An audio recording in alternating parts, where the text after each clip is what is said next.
శ్రావణం mega sale మీ CMR legacy of జ్యువెలరీలో విఏలో 50% వరకు తగ్గింపు. వివరాలకు సంప్రదించండి. నమస్తే రమగారు. నమస్తే జీ. రమగారు, శనీశ్వరుడు మనము ఆయన అంటేనే భయపడిపోతూ ఉంటాం కదండి.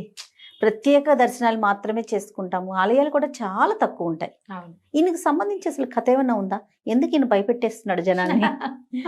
ఆయనకి సంబంధించి సరదా కథ ఒకటి ఉంది, చెప్తా. అంతేనా? ఓకే. శనీశ్వరుడు అంటే ఆయన అన్ని గ్రహాలు లాంటి వాడే జయ. మనం ఎక్కువగా ఊహించుకుంటున్నామా? కాదు, చెప్తా.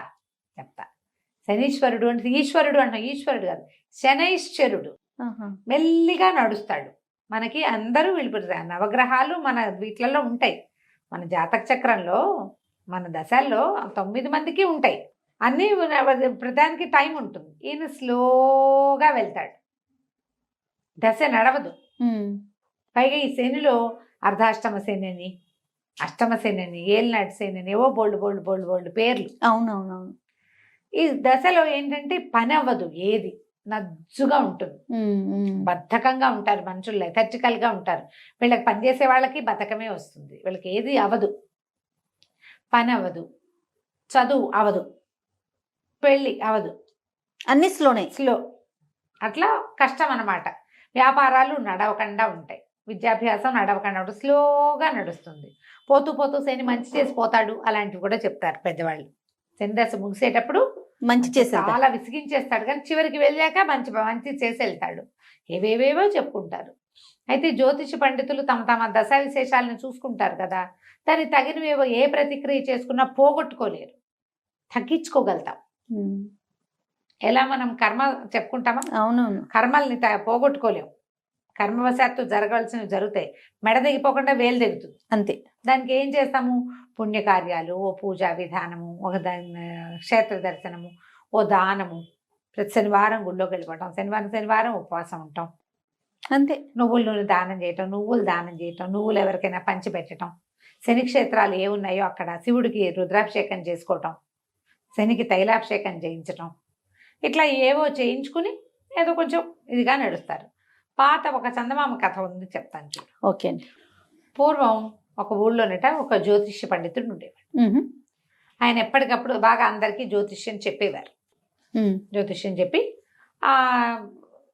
తనది కూడా ఎప్పటికప్పుడు పరిశీలన చేసుకుంటూ ఉండేవారు. అయితే కొన్ని దశలు ముందే కనపడవు, దగ్గరకు వచ్చాక తెలుస్తుంటాయి, కొంత మార్పు వస్తూ ఉంటుంది.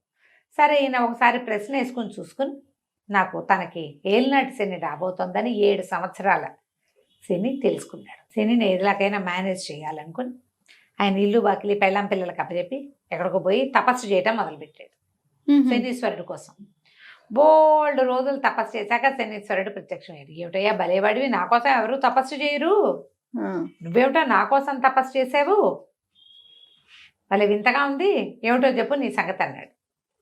మన జ్యోతిష్యుడు అన్నాడు, పండితుడు, అయ్యా నాకు ఏలినాటి శని ఉందండి, 7 సంవత్సరాలు తమరు పడతారు నన్ను, మరి మేము ఎందుకు తపస్సు చేశానంటే నా సమయం తగ్గించండి, నన్ను వదిలేయండి అన్నాడు. శని అన్నాడు, అట్లా ఎట్లా కుదురుతుంది, నువ్వు తపస్సు కాదు తలకిందులుగా తపస్సు చేసినా సరే కుదరదు. సరే, నువ్వు ఇంత తపస్సు చేసావు, అసలు ఎవ్వరూ నా కోసం తపస్సులు చేయరు, నువ్వు ఒక్కడవే చేసావు, నిన్ను ఆదర్శంగా తీసుకుని చాలామంది చేస్తారు, తగ్గిస్తా, ఒక ఏడాది పాటు నిన్ను పట్టుకుంటాను నేను. తగ్గించడం అంటే 6 ఏళ్ళు తగ్గించేశాడు. తగ్గించి ఏడాది చేస్తాను అన్నాడు. సరే, ఈయనకి ఇంటికి వెళ్ళిపోమని శని గారు మాయమైపోయాడు. ఇంటికి వచ్చాడు కానీ భయం వేస్తుంది. మళ్ళీ వెళ్ళాడు తపస్సుకి, మళ్ళీ తపస్సు చేశాడు. మళ్ళా శని గారు ప్రత్యక్షం అయ్యారు. నన్ను వదిలే మహానుభావ అని 10 విధాలా అడిగాడు జ్యోతిష పండితుడు. ఆయనేమన్నాడు, నీ జ్యోతిషం చాలా అద్భుతంగా ఉంది, చాలా బాగుంది, మంచి బాగా కనిపెట్టావు, నువ్వు బాగానే ఉంది, కానీ పట్టకుండా వదిలిపెట్టడం అనేది కుదరదు. సరే, నువ్వు ఇంత తపస్సు చేసావు కాబట్టి 7 ఘడియల పాటు నిన్ను నేను పట్టుకుంటాను, నా వల్ల రాదగిన ఇబ్బందులు 7 ఘడియల పాటు ఉంటాయి నీకు, సరేనా అన్నాడు. 7 ఘడియలు అయితే మేనేజ్ చేసుకోవచ్చు, సరేనన్నాడు. ఆయన వెళ్ళిపోయాడు. ఈయన మళ్ళీ ఇంటికి వెళ్ళి అందరికీ జోస్యాలు చెప్పుకునేవాడు, ఏదో ఇల్లు వాకిలి చూసుకునేవాడు.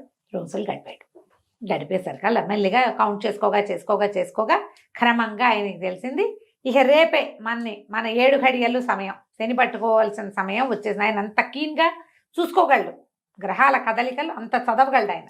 అదే కదా చదవటమేగా, కదలికల్ని చదివి చెప్తారు మనకి. ఇతను ఏం చేశాడు, ఇంట్లో ఉంటే శనిగారు పట్టుకుంటే ఏ ప్రాబ్లమ్స్ వస్తాయో అని దండం కమండలం పుచ్చుకుని, ఏమేవ్ నేను కాస్త అలా వెళ్ళి తపస్సు అది చేసుకుని వస్తానని చెప్పి, రేపు పొద్దున వస్తాలే, అదే ఇంకో రోజు ఒక రోజు ఆగి వస్తానని ఏకాంతంగా, ఎవరైనా ఉంటే కదా సమస్య. అంతేగా. నువ్వు నేను ఉన్నావు, పొరపాటున ఒకళ్ళకొకళ్ళని తగిలితే నీకేదైనా పెద్ద దెబ్బ తగిలితే అది నారాయణ నా మీదకి వస్తుంది. నువ్వంటూ లేవనుకో, అసలు సమస్య లేదు. సమస్య లేదు. నేను ఒక్కడైతే నాకేం సమస్య వస్తుంది? రెండో మనిషి ఎప్పుడు సమస్యలు రెండో వాళ్ళ వల్ల వస్తాయి, రెండో వాళ్ళతోటే సమస్య. ఈయన వెళ్ళిపోయాడు, నడిచి నడిచి నడిచి నడిచి అసలు ఎక్కడ మనిషి అన్నవాడు కనపడకుండా వెళ్ళిపోయాడు. వెళ్ళే దారిలో బాగా దాహం పుట్టింది ఆయనకి. దాహం వేస్తుంది, ఏం చూద్దాం అటు ఇటు చూస్తే నీళ్ళైతే కనపడలేదు, కానీ పెద్ద పుచ్చ తోట ఉంది, పుచ్చకాయల తోట. ఆ రైతుతో మాట్లాడాడు, కోసుకోండి బాబు, మీకు కావాల్సిన పుచ్చపండు అన్నాడు. ఈయన మంచి వలంగా ఉన్నది ఒక మంచి కాయ కోసుకుని దాంత పగలగొట్టి పుచ్చకాయ ముక్క అంతా తిన్నాడు. దాహం తీరిపోతుంది, ఆకలి కూడా తీరిపోతుంది. అక్కడికి ఈయన అంగాస్త్రం వేసుకున్నాడు, పైన భుజం మీద ఒక అంగవస్త్రం ఉంది. ఆ అంగాస్త్రంలో ఈ పుచ్చకాయని మిగిలిన సగాన్ని మూట కట్టుకుని దాన్ని భుజాలు వేలాడేసుకుని ఎక్కడికో దిగంతాలకి నడిచిపోయాడు. అక్కడేదో పురాతన మందిరం ఉంది, పిట్ట పురుగు లేదు అక్కడ, మనిషి అన్నవాడు లేడు, పిట్టలు కూడా లేవు. ఈయన సరే ఈ సంచి ఇది ఉందిగా మూట, ఈ పుచ్చకాయ దాహం వేసినప్పుడు మళ్ళీ 2 ముక్కలు నోట వేసుకోవచ్చు, కాసిట్ట తీస్తే వస్తుంది. పుచ్చకాయ ముక్క అనగా ఎంత, అది తీసి స్తంభాన్ని కానించి ఈయన బాస్పెట్లు వేసుకుని కాస్త అక్కడక్కడ శుభ్రం చేసుకుని బాస్పెట్లు వేసుకుని కూర్చొని ఓం అని ధ్యానం చేసుకోవటం మొదలుపెట్టాడు, పునశ్చరణ. సరే ఏమైంది, ఆ పురాతన దేవాలయం ఉన్న ప్రాంతం ఒక రాజుగారి పరగణాలకు వస్తుంది. రాజుగారు అబ్బాయి మధ్యాహ్నం నుంచి కనపట్టాల. పిల్లాడు ఎక్కడికో ఆడుకోవడానికి వెళ్ళాడు, పిల్లవాడు కనపల్లా. ఆ పిల్లాడి కోసం వెతుక్కుంటూ వస్తున్నారు. వచ్చిన వాళ్ళు ఇప్పుడు ఈ మందిరం దగ్గర ఎవరో మనిషి పొలకం ఉందని ఎవరో చెప్పారు. పిల్లాడు ఏమైనా ఆటకు కానీ అటు వెళ్ళాడేమోనని 4 సైనికులు ఇటు పరిగెత్తుకుంటూ వచ్చారు. ఈ పక్కకు వచ్చారు, ఇప్పుడు గుర్రాలు వేసుకొచ్చేసారు. ఈయన దారిని జపం. దూరం నుంచి చూస్తే ఒక ధూర్త బ్రాహ్మణుడు కొంగ జపం చేసుకుంటున్నాడు. వాడి పక్కన ఒక మూట గట్టి ఉంది, ఎర్రగా కనిపిస్తుంది, రాకుమారుడి తల అని భావించేశారు. శనిగారు పట్టాడు. ఈ పుచ్చకాయ సగం విరిగిన ముక్క తల్లాగా అనిపించింది. ఇప్పుడు పుచ్చకాయ ముక్కని తెల్లటి బట్టలో మూట కట్టి పెడితే కాసేపటికి అదంతా ఎర్రగా వచ్చేసి, ఆ కంచి ఇంకేముంది ఏంటో ఎర్రగా కనిపిస్తుంది, తలకాయలాగా కనపడుతుందని ఆగ మేఘాల మీద దూకేశారు ఇక్కడికి. వాళ్ళు వచ్చినా ఈయన తపస్సుకు లేవాలి. ఈ కాలంలో ఎవడు ఇంత తపస్సు చేసుకునేవాడు? ఆయన ఎవరు రారన్న నమ్మకంతో తపస్సమాధిలో మునిగి నిద్రపోతున్నాడు. అక్కడి నుంచి వీళ్ళ మూట తీసి చూస్తే అది తలకాయలాగానే కనపడింది వాళ్ళకి. ఈయన కర్మానికి, ఈయన పట్టిన శని వల్ల అట్లా కనిపించింది. అక్కడి నుంచి లే అని లేపేసి రెక్కలు బట్టి లేవదీశారు. రాకుమారుడు ఏడి అని అడిగారు. నాకేం తెలుసండి అన్నాడు. నీకేం తెలియటమేంటి, తలదరికి ఇక్కడ పెట్టావు, పిల్లాడి మొండమేది, మొండమేమిటి, ఇది పుచ్చకాయ అన్నాడు. పుచ్చకాయ ఉంటే చూడంటే ఈయన కూడా తెల్లగానే కనపడి, ఇదేమిటి ఇదేదో కనిపిస్తుంది అనుకున్నాడు. ఆయనకు అర్థం కాల ఏం కనపడుతోంది. అక్కడి నుంచి రెక్కలు పుచ్చుకున్నాడు, పెడరెక్కలు విరిచిగట్టి తీసుకుపోయారు. రాజుగారి దగ్గరికి తీసుకెళ్ళిపోయారు. రాజుగారు అప్పటికే కంగారు పడిపోతున్నాడు. రాణిగారు ఏడ్చేస్తుంది. మంత్రి సైన్యాధిపతి అటు ఇటు తిరుగుతారు, ఎవరో వస్తున్నారని చూసుకున్నారు. చూసుకుంటే ఇంకేముంది, నెత్తురోడుతున్న తలకాయ పుచ్చుకొచ్చారు వీళ్ళు. అందులో ఇట్ట పైకి లేవదీస్తే రసం గారదు, అందులో నుంచి నెత్తురోడిపోతుంది. ఆ గుడ్డంతా ఎర్రగా అయిపోయింది. అక్కడి నుంచి రాజుగారికి చెప్పారు. రాకుమారుడు తల తరిగేశాడు. ఈ బ్రాహ్మడు పక్కన పెట్టుకున్నాడు, ఏదైనా పూజలు చేస్తున్నాడో ఏమిటోనని దాన్ని ఇట్ట ఊడదీసి చూపిస్తే కళ్ళు మూసేసుకున్నాడు రాజుగారు. అమ్మో నా పిల్లాడని. ఆయన కూడా పిల్లాడిలాగానే కనపడింది అది. ఈ ధూర్త బ్రాహ్మణుడిని తల నరికేసేయండి, వెచ్చస్థానాన్ని తీసుకోండి, తలార్లను గాకేయండి అన్నారు. ఈ బ్రాహ్మణ ఆయన్ని మోసిపోయారు. ఆ పుచ్చకాయ కూడా చేత్తో పుచ్చుకెళ్ళారు అక్కడికి. ఆ వజ్రస్థానం ఎక్కడుంది, ఈ పురాతన మందిరం ఓ వైపు ఉంటే రెండో వైపుకి అది ఉంది. వజ్రస్థానాన్ని తీసుకెళ్తే అందరూ చూస్తారు. బ్రాహ్మణ ఆయన చక్కగా పంచాశీఖ, ఏం చదువుకున్నాడో, పిల్లాడిని ఇంత పొట్టలు పెట్టుకున్నాడు, రాకుమంటే రేపొద్దున భావి రారాజు వాడు.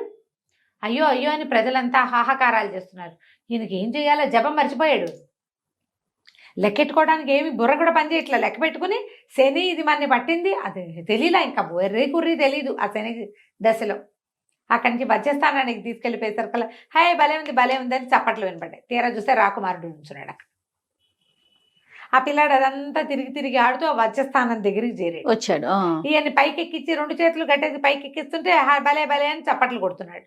తెల్లబోయారు సైనికులు, ఇదేమిటి రాకుమారుడు కనపడుతున్నాడు, తలకాయ రాకుమారుడు అన్నాం కదా అని సంచి పొడదీశారు. చూస్తే పుచ్చకాయ మొక్కొద్దు అందులో. శనిగారు వదిలేసాడు. అయిపోయింది. 8 గడియలు 7 గడియలు 7 గడియల పాటు అందరినీ భ్రమలోనే ముంచేశారు. వీళ్ళని దుర్మార్గుడుగా చూపిస్తాడు శని ప్రపంచాన్ని. అంతేగా. ఆ సమయం అయ్యేదాకా వాడెవ్వరికి మంచివాడుగా కూడా ఉండడు. మోసకారిగా, దుర్మార్గుడుగా, చేతకాని వాడిగా, చవటగా, ఇంట్లో వాళ్ళకేమో చేతకాని వాడిగా కనిపిస్తాడు. అంత మోసం చేయగలడు, అంత పని చేయగలడు ఆయన. 7 గడియలు అయిపోయాక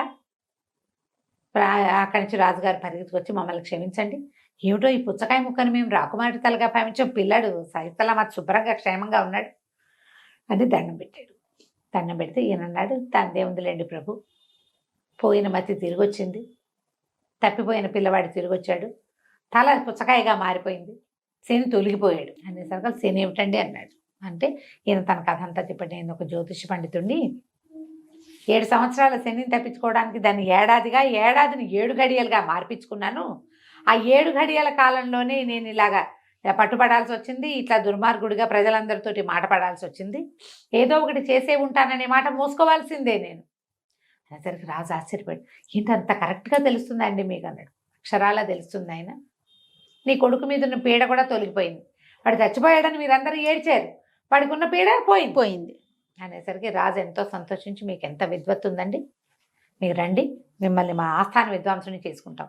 శని వెళ్ళిపోతూ ఏం చేశాడు, ఊళ్ళో జ్యోతిష్యం చెప్పే ఆయన్ని ఆస్థాన పండితుడిని చేశాడు. మంచి చేశాడు. ఇలా జరుగుతుంది. ఈయన రాజుగారు ఆస్థాన పండితుడు తర్వాత హాయిగా ఉన్నాడు. కథకంచికి మనం ఇంటికి శనిదేవుని మహిమలు ఇలా జరుగుతాయి. ఎవరైనా శని దశలో ఉంటే ఓపికగా ఈ దశని గడుపుకోవాలి. పోట్లాటలకి కొట్లాటలకి దిక్కకూడదు, కొత్త వ్యాపారాలు మొదలు పెట్టకూడదు, ఇతరులతోటి మాట వచ్చే అవకాశం ఉంటుంది. శివాలయ దర్శనము, దేవాలయ దర్శనాలు చేయటం, తీర్థాటన, క్షేత్రాటన చేయాలి. క్షేత్ర దర్శనం, తీర్థాటనలు చేయాలి. నదీ స్నానాలు, సముద్ర స్నానాలు, వాటి వల్ల శని దశలో ఉన్న బాధలు కొంచెం తగ్గుతాయంటారు. వెళ్తూ వెళ్తూ ఆయన ఎలాగో మంచిగా చేస్తాడు. అంతే. కథకంచికి మనం ఇంటికి. నమస్తే రమ్మగారు. నమస్తే జయ.